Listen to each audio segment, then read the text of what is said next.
The night is dark, the stories are real, and I am Dr. Spooky. Tonight, I have a case for you that will crawl under your skin and stay there long after you turn off the lights. A case where 3 people walked into the wilderness and only 1 came back. But what came back with him? That is the question that keeps investigators awake at night. March 2021. The frozen valleys of Yukon territory, where the silence is so complete you can hear your own heartbeat, where help is hours away and cell towers are just a distant memory, where something waits in the darkness between the trees. This is not a campfire tale.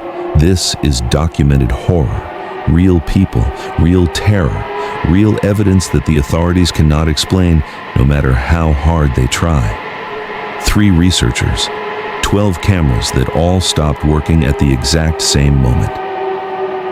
Footprints that ended in the middle of nowhere, and 6 months of missing time that one survivor cannot remember no matter how desperately he tries. If you are alone right now, good. You will need the silence to hear every disturbing detail. If you are about to sleep, think again. This story does not let go easily. Subscribe to Dr. Spooky if you crave the kind of fear that feels real, because it is. Turn on those notifications because the darkness has more stories to tell, and I will be here to guide you through every terrifying moment. Now, turn down your lights, take a breath, and let me tell you about the Cluane Valley incident. What happened in those woods stays in those woods, but tonight, we are going there anyway. Dr. Sarah Mitchell was a wildlife biologist, 38 years old, 15 years of field experience, and a stellar safety record. She specialized in studying wolf communication patterns across Western Canada. In early March 2021, Sarah received a research grant to investigate unusual wildlife behavior near Cluane National Park in Yukon. Local hunters had reported strange patterns, wolf tracks appearing in geometric formations, and vocalizations that did not match known wolf calls. For a scientist like Sarah, this was fascinating, potentially a new behavioral discovery.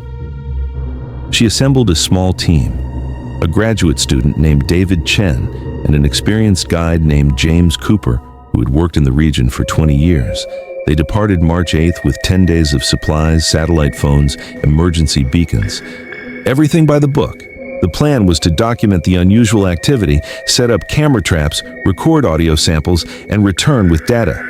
Here is where it gets interesting. James told Sarah he had heard stories about the valley they were heading to. His grandfather had warned him about it. Not ghost stories, just a strong cultural tradition of avoiding that specific area. Sarah, being a scientist, thanked him for the context, but explained they would take all safety precautions. They were researchers, after all. This is what they trained for. They reached the valley on March 10th. David later described the location as eerily quiet. No bird calls, no squirrel chatter, nothing. Beautiful, pristine, but unnaturally silent. That first night, they recorded their observations. Sarah's voice on the recording sounds excited.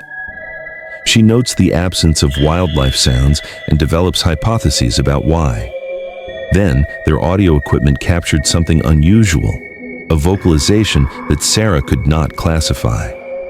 It was not quite a wolf howl, but it was not anything else she recognized either. This is exactly why they were there, to document the unexplained.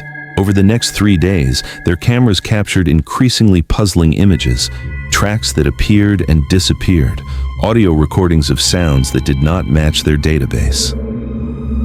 On March 13th, Sarah made a satellite call to her supervisor reporting unprecedented findings. She sounded excited, professional, exactly what you would expect from a researcher making discoveries. That was the last communication anyone received from the team. When the team did not return by March 18th, park rangers initiated a search and rescue operation. They hiked to the team's last known GPS coordinates. What they found was puzzling. The camp was intact, tent standing, equipment organized, food properly stored. Everything suggested the team had been preparing to break camp normally. Personal items were packed, the fire pit showed recent use, but Sarah, David, and James were nowhere to be found. Search teams expanded their operation. Over 200 volunteers searched the valley for weeks. They recovered the camera equipment Sarah had placed throughout the area. Here is where the mystery deepens. All 12 cameras stopped recording at exactly 6:23 a.m. on March 14th. Not because batteries died, they were half charged. They just stopped functioning simultaneously. The final footage from multiple cameras showed blurred shapes moving between trees. The resolution was too poor to identify what was captured, but the movement patterns were unusual, coordinated in ways that suggested intelligence rather than random wildlife.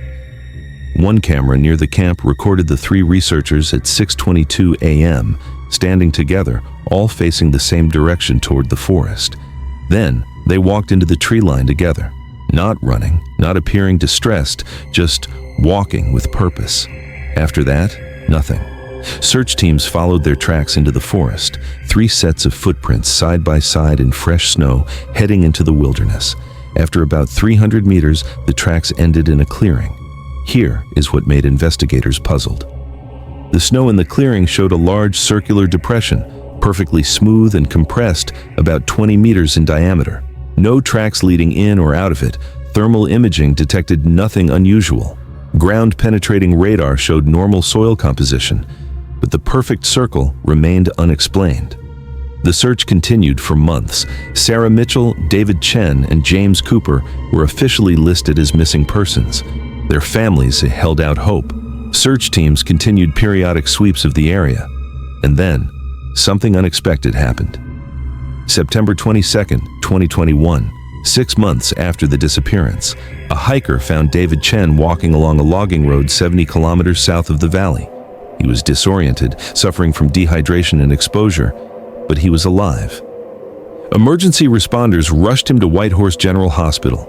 Medical evaluation showed he was malnourished and had frostbite, but his condition suggested he had been without resources for weeks, not months. The timeline did not make sense. When David regained consciousness, doctors noticed something unusual. He had difficulty speaking, not because of physical injury to his vocal cords or brain, but what psychiatrists identified as trauma-induced selective mutism. Over months of therapy, David began to communicate through writing. According to David's written account, and I want to emphasize this is his subjective experience, not verified fact, on March 14th, the team heard unusual sounds in the forest. Sarah wanted to investigate as part of their research mission. They walked together into the trees following the sounds. David wrote that the environment seemed to change as they walked deeper, though he could not articulate how. He described feeling disoriented, losing sense of direction.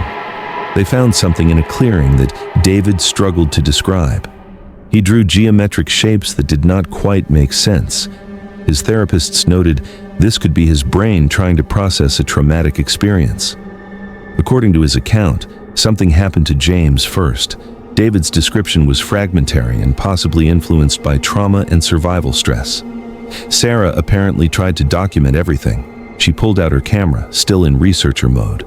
David's last clear memory was running. He does not remember how he got out of the valley or where he was for the intervening months.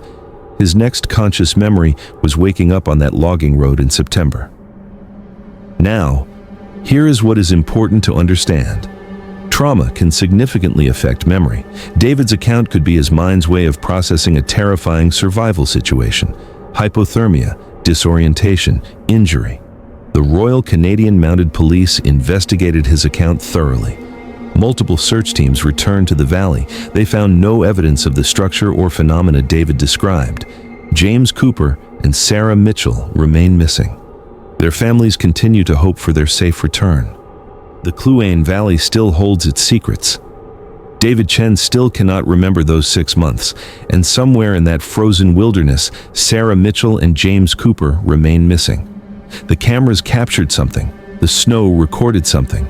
David's mind buried something so terrifying that his own brain refuses to let him remember it.